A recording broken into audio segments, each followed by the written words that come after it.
What is up, everyone? This is Sara G, and it is GenZ-Gab. Let's get into it. So there has been so much going on, and I want to do a Monday mood. Obviously, I am going to talk a little bit about Black History Month, and then some of the people that are currently making strides in Hollywood especially, and obviously some of the better known too now. And I know I talk a lot about Abbott Elementary, but I cannot get over how much I love the cast, and again, how much Cheryl Lee Ralph, her words have motivated me so much lately that she just, again, deserves another shout out. But Quintina Brunson is phenomenal, and she wrote Abbott Elementary, based it off. She was on BuzzFeed. I also want to talk about Tyler James Williams, because he's also an IBD Crohn's warrior. And I know people are going to say, why does that matter? Here's the thing. As I've mentioned, I have some health problems myself, and one of my really good friends, she is a Crohn's warrior as well. So it's great to see it be discussed more. The fact of the matter is, yes, both of us that suffer from the stomach problems are white, but it's also though well known in our populations more. And I think it's a good idea to talk about it, create awareness that POC and African American men, Black men, it seems, and I can put the article in, that they are getting underdiagnosed with it, and it actually seems to be very prevalent right now. So I just wanted to mention that quickly, as well as I wanted to talk about, the Wakanda Forever and Angela Bassett. So, yeah, I just thought we'd start on a high note there with some amazing people that I've mentioned before. Also, I want to get into, just quickly, if you follow on TikTok Megan Von Hoy, please consider keeping her family in your thoughts. I think a lot of people know her as the 30-year-old with the 93-year-old grandpa, her having the sweetest text exchange between her and her grandpa. Her grandpa unfortunately passed away on Friday, and if you've been following her, you understand the whole deal. But anyway, just please keep her and her family in your thoughts. I really enjoyed it, especially because, again, it was another thing that helped me get through my own grandpa's death, and yeah, so I just thought to mention that in the beginning. And I think about a lot of people just, connecting through the internet, and not everything is like mystical, magical connection, besties. But I do think that, you do start to connect through people a little bit, even if they're just acquaintances. And I do think that even for a stranger, just a message, I'm thinking of you, helps out a lot. And I wanted to get into, as I start this, is that speaking of grandpas, I have my grandpa still around that I text, and he makes me laugh so much, because the thing is that he is like the sweetest man alive aside from this. But when he texts me, he now says, do you know that you can speak into the phone? Like, things that him and my other grandpa used to get excited about with technology is just so pure. And I wanted to mention that because it can put a smile on my face easily. And I know that it was a little bit sad what I just started out with. So I wanted to kind of consider, thinking of the small things. It's the small things that make a lot of these people happy. And you think about the world, how different of a world they grew up in compared to now. And I think about even my complaints, which are valid. Again, your emotions and complaints are valid, but I just think about the stories that he slowly started to tell me about growing up, and I think to myself, okay, yeah, you grew up in a different time, you were doing a different thing, and now you're just sharing all this wisdom with me. But you go from where he lives in the moment and says, why can't you just live in the moment? And I think to myself, because, well, Grandpa, Papa, you grew up in the generation before boomers. So I don't really know, but I'm just again, I'm 5 generations younger plus than you. I'm almost 6, so I can't tell you but there was a lot of decades that happened and it's still evolving. And I probably will, what I've realized is that there is going to probably be, a moment where I wind up like that later in life. And you start to wonder when that is, because I constantly am saying how old I feel. But then I start to see like what I've been talking about with some of my guest hosts, etc. You see that that's not all it is, and you're still young. I also know that the Wizards of Waverly Place podcast premieres today, and that was my childhood, in case anyone's listening from that. I also know that if there's between rewatching with the cast of Wizards, that and listening to this, I understand. I mean, I still hope that you'd listen to my podcast, but I completely see, everything is not what it seems, and let's face it, I'm going to be tuning into that as well, so that'll be cool. Again, I really love Jennifer Stone, how she's, managed to combat her autoimmune disease, something that I can understand. And she went to school to be a nurse now, and she's still acting like she's got it. She doesn't have it all figured out, but she's got a lot going for her. And, I mention a lot of critiques about some people on here. And again, I'm sorry, but again, this is how I see it as an outside perspective person. But again, I do admire, the Vulnerable podcast for talking about these kind of topics. And again, Chrissy Carlson Romano and Allison Stoner are doing a great job at spreading that awareness. Allie and AJ also talked about it recently on a podcast, Child Stardom. And I think that we really do need to listen to them, like MomUncharted said, about what childhood fame does to you. Now, again, some of them did probably at first want to follow the trends of making an Instagram for their kid, but then privatizing them, which is so great. I also noticed Michael Yo did the same thing for his kid. Now, I didn't want to go and follow it, but I just sometimes look to see which accounts are private versus public, because I'm trying to see which ones are protected, because we need to consider that when you look at all these new influencer kids, Gen Alpha, Honey Badger kids. And I wasn't going to spend a lot of time on this, but again, because I follow so many of those accounts that talk about child exploitation and influencer culture for younger family vlog type people, I just consider taking that all in and reassuring, and I always question myself kind of how much, because there's other accounts that I follow, whether it be bilingualism or something like that, where I'm trying to make sure, as how much is too much are they showing of their kid? And it's not at all me judging the parents, and it's just more of how much, because that's the hard-hitting questions that they start to ask. And I've had to unfollow some people because they did a diaper commercial with their baby who's not even an hour old, and then they start, not that there's anything wrong with sharing your journey, but there's sometimes, I think, a little too much medical things that come out. And I do truly adore when, the people who have their kids with Sanfilippo, they don't share too much. They share about the disease, but they're not sharing their kids on their bad days. They're not trying to trying to show all their medical moments. I didn't get that. Yeah, Siri, you didn't get that because you don't get it because you don't have a brain. That part will probably be edited out. But I think that that's just an important part that we do not discuss enough about how it truly probably will affect these kids.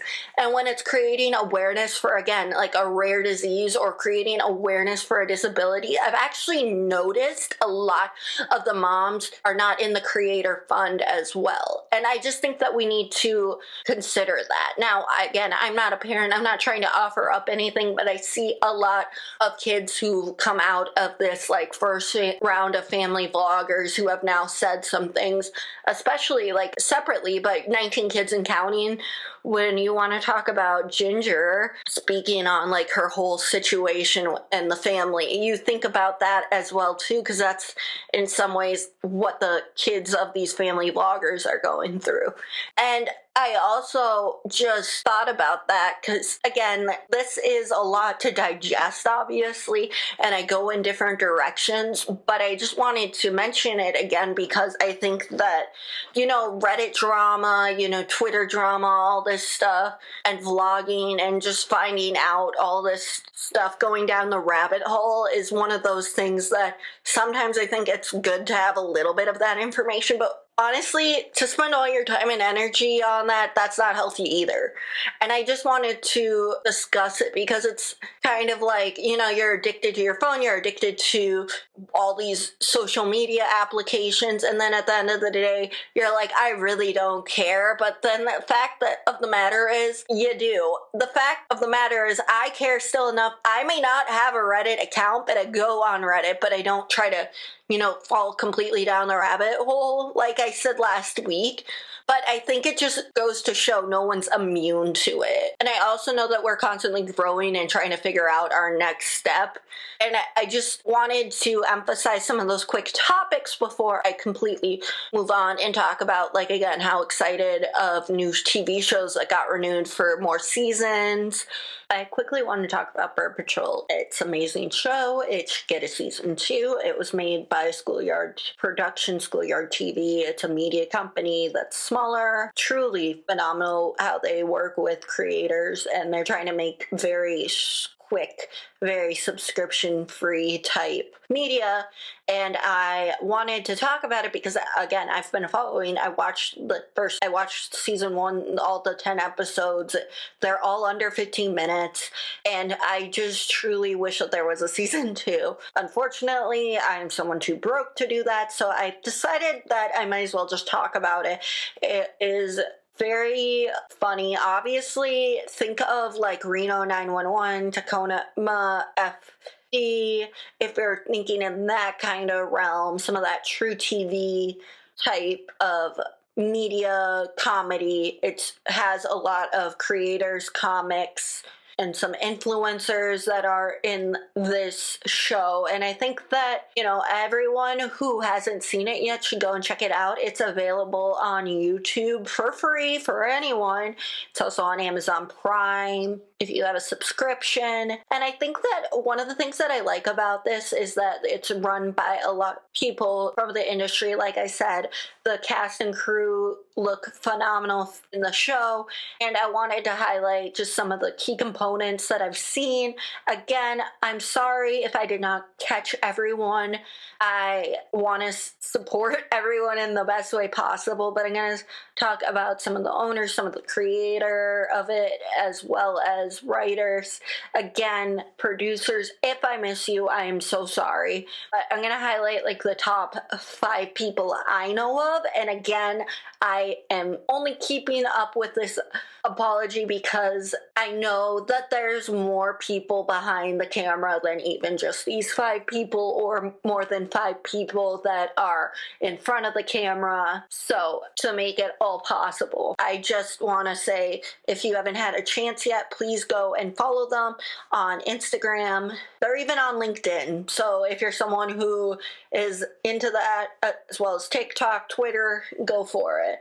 I will say that I love the 2 characters I want to return more than anything, aside from, the over-the-top 2 white dudes that got in a fight with Alex over the character over, who was the whitest, which again, that's irrelevant and kind of stupid, which was the whole point. I get it. Again, go and watch it. Viewer discretion is advised if you are under the age of probably 15, just FYI. It has some key components with the people who are the writers and director, Sean Harris, as well as Brennan McCall and Kate McCall.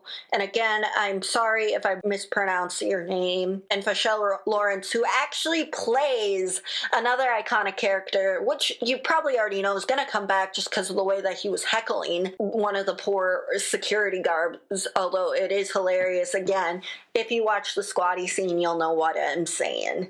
Aside from, him fighting with a 10-year-old who's trying to sell lemonade, which, I mean, she does deserve some of the stuff because she was throwing it out and dishing it out. Like, this kid was over the top, like, typical suburban. Like, again, it's totally such a mockumentary type deal. His coworker told him to sit down, gear up with this character named Squatty. And of course, here's the thing, and I'm not gonna get too much into it, but when you tell a white boy, especially, that, you know, not to do something or you're gonna get hurt or whatever, here's the thing. There is the stupidity of the human race, and then there's the stupidity of a 20-something-year-old white boy who thinks that they can do whatever. Like, again, 15 to 25-year-old males, white males, prefrontal cortex is not fully developed. Teachers have talked about that. That is the thing. So what does he do? He walks up to, you know, this character and gets beat the shit out of him. He gets the shit beat out of him. And again, it's hilarious because it's playing up, again, that whole situation. And before anyone says, I know that there's delicate things that are going on in the world and that I could talk about as well, but this is just, I am sorry, but it is hilarious. And yes, this is the third week that I'm talking about that 70s show, but that 90s show, that 90s show. The problem is that I can't help myself. I love that 90s show. I keep it on repeat, and, you know, I am glad it got a season 2, and it's going to be 16 episodes. And I just don't think it's getting enough credit. And I mean, there's a lot of credit, but I keep seeing people begging on it. And of course, again, it's not going to be like the original, but that is completely fine. Again, the only thing that would make this better for Netflix is if they renew Ginny and Georgia. Because again, I need to know what happens with, you know, Abby's whole situation. She needs a better interest. Max's growth this season was amazing. We obviously need to know what's going on with Georgia. We need to know, like, how Zion and Paul's bromance will survive her being in jail, and what the hell is what with Joe's backstory. And before anybody says it, yes, I'm still not fully Team Joe, only because he still seems a little bit too sweet for her. That's all I'm going to say. I know he did sketchy things, and for everyone pulling up the Degrassi, like I've said multiple times, it is hilarious to see the two different sides where, yeah, but and maybe bringing that to light. But again, I do think that they just need to bring someone different in for it. I definitely think Padma should be a lead role in season 3, and I just want them to expand all those friendships again. I truly adore Braisha and Max's friendship the most. Like, again, I do really like Braisha and Ginny's, but I think that Braisha and Ginny call out Max more, and I think that Braisha also is not afraid to call out Max anymore. Well, she's never really been, but she's, you know, not gonna be afraid to hold back per se. Plus, you know, they both got their boyfriend, girlfriend through each other, help out wingman type situation, wing woman. Think of some other shows that I could talk about, because again, I talk about so many things on here, and so many things that I've been enjoying. I'm definitely gonna watch Minions Rise of Gru, and before anybody comes after me, I'm sorry, but I love the Minions. I know Dan Pavlenmeyer did not create them, but that is a movie I definitely need to watch soon. Trying to think of some other ones, but the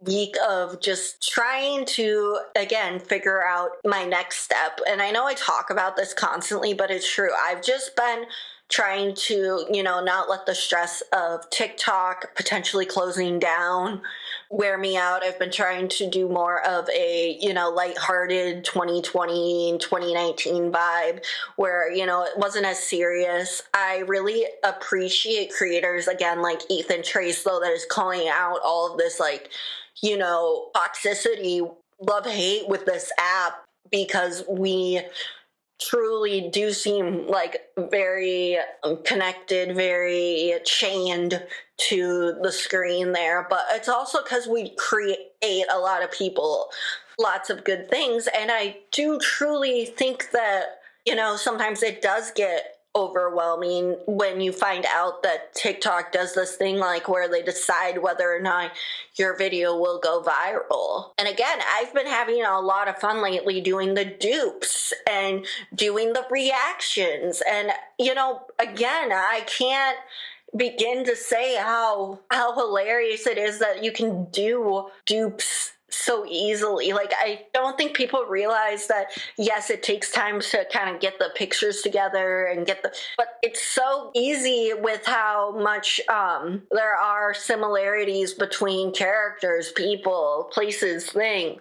And especially in that 90s show, you know who's the parallel of who. Yeah, and I think that that's the thing. Like, a lot of these creators also, though, some of them do voiceover, some of them do, original sketches. And I think that to be bombarded over by ads and other type of things, I can see how frustrating it is. Because even I work on my podcast too, like, it spends hours, but it's still a shorter podcast, so I can't even imagine like how much different effort and editing goes into some of those videos, like the voiceovers, etc., or cosplay, or the original sketch that are like short films. So I do want to say, for anyone that's feeling underappreciated right now, I do see you. So if you don't follow her already, go and follow Makeup by Monica. I think I've mentioned her a little bit on here, but I recently found her. If you're someone who has neutral undertones / olive kind of, but not warm, go and follow her. She gives a lot of great insight to that, especially if you are a deeper skin tone.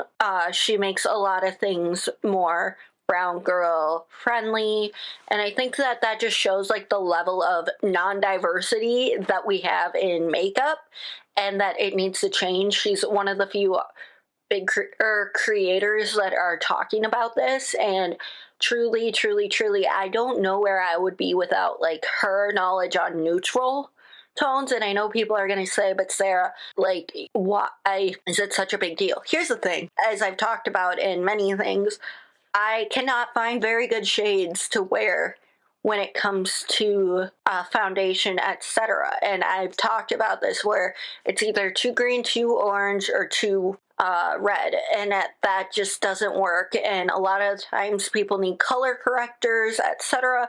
And yes, it's not as bad for me, but I truly have not found a single person that talks this much about neutral undertone with some olive in it. And it's just, I don't know, it's just phenomenal. Okay, like, I just truly could not recommend her anymore. She is fantastic, and she also brings on some of her other friends and shows different sides of how different makeup looks on different people. So yeah, just give her a follow. Like I said, I've probably mentioned her within the past couple weeks, but if you have not followed her yet, go for it. She beats out all the typical well-known ones out there, if you know what I mean. And moving on, I am going to talk a little bit about my heritage experience of getting my Luxembourg passport. And before anybody says, yes, I still have to go to DC, I still have to figure out everything else, but I'm super excited because I am officially a citizen of Luxembourg. Yes, I'm an 8th. I've talked about this before. My great-grandma was 100%. No, I don't speak the language, because not anyone anymore speaks the language. Yeah, they're trilingual over there. It's, again, really hard to, navigate that a little bit. But I'm fluent in Spanish. Even if I don't pronounce everything 100%, I'm fluent in Spanish. I will try to learn French. I can read French at least. I knew what the document said. And, if you're anyone who's trying to teach their kids a different language, congratulations, go for it. I personally know that even if I did speak French, it would have been like an older dialogue, so that in and of itself would normal, or the more less traditional, more contemporary version. Why can I not talk? That's the thing. I'm trying to think of the more modern version of French is the best way to put it. And, there is some words in French and English, like I've talked about in my past podcasts, if you want to go and check them out, where it speaks a lot on that. But I do think that, I'm super excited. I'll be sharing this journey even more so. I am glad I get to talk about it with you. as well as, just a lot of other things have been popping up for me. And so as we kind of wrap up this week, I do want to talk about how I got my Luxembourg citizenship, and I'm beyond happy, grateful, you name it, to have it. I also want to talk quickly about how much, again, I love the Grey's Anatomy's new interns. So I guess I can start with the Grey's Anatomy new interns. Again, I love all of them, even Blue. Like, I know I had a love-hate in the beginning, and I'm still trying to figure out what the hell's going to go on with everything. I see you and your sketchiness, Justin Chambers. I see you. I see you, Karev. I see you. I really do. And I know a bunch of other creators do, especially Mama Erin, who's way more obsessed with what's going on, but are you going to be the interim chief? Are you returning? I know you're not returning full-time, but what you doing, bro? What do you got going on? You can't just give us a little taste and a little bit of teasing and sending all these like open-ended messages like, we know something's up, and it's like, it's season 17 all over again, when it was bringing back Lexi, bringing back Mark, bringing back Derek, bringing back George. What's your angle? And then other people were saying that they saw Sara Ramirez being on there. They are going to be rejoining potentially, as well as Jessica Capshaw. Seriously, what?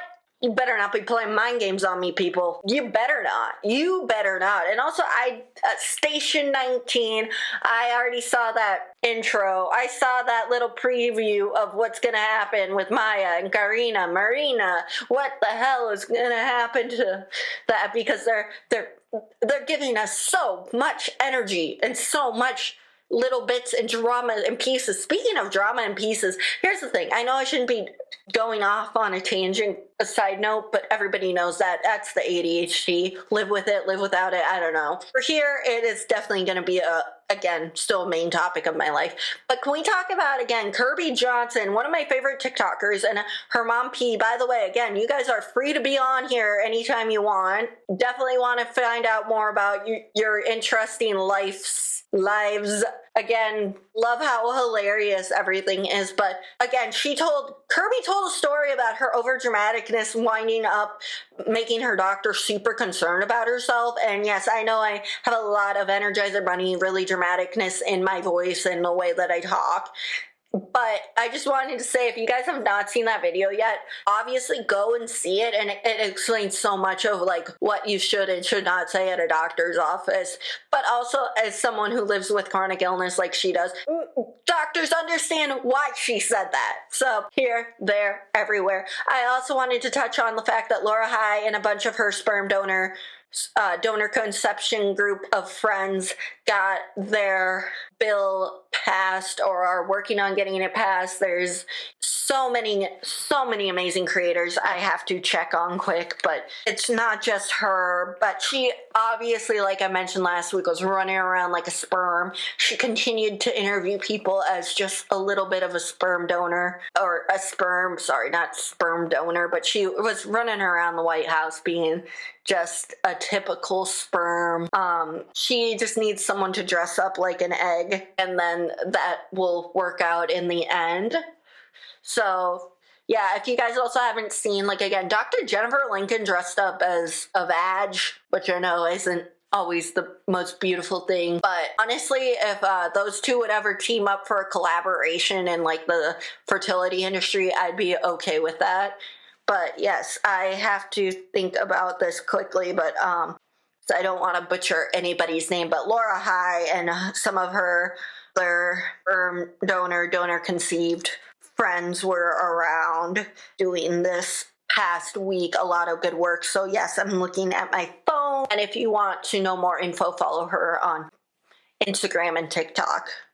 So she was working with Eve Wiley, David Barry, and Rakaba Ballard. And just so everyone knows, they're phenomenal, all of them working together and working in the White House, fighting for this bill to be passed. So just wanted to put it out there if you want to know more info. Again, I've mentioned her multiple times, and she has been on the podcast last month or 2 months ago, back in December, where we talked about her own, in her own journey to becoming a content creator, as well as her life as stand-up, her grandpa's story, and so much more. But as I conclude that little ordeal, I'm going to end the podcast with, yes, I became a Luxembourg citizen, and yes, I'm listening and rewatching a lot of things on Netflix in French now. Will I get fluent? Probably not. Do I understand it? Yes. Can I read it? Of course, it's very similar to Spanish, but my pronunciation is off.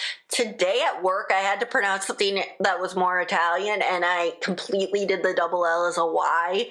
And, it was the whole vowel thing, and it just did not work out. And I just felt so dumb. And then I remember, you know what, Sarah? You defied the odds because you didn't go to an immersion school. You minored in Spanish. You studied abroad. You did what you could do. And yes, you're fluent, you're bilingual, but obviously nobody's perfect, and you just have to keep up with things. And as far as being a heritage speaker or not a heritage speaker, everyone who spoke French in your family stopped. So learning it as an adult is a lot harder, obviously, but I'll probably get there or work on it, and so on, so forth. This has been this week's episode of GenZ-Gab, and we will see you soon.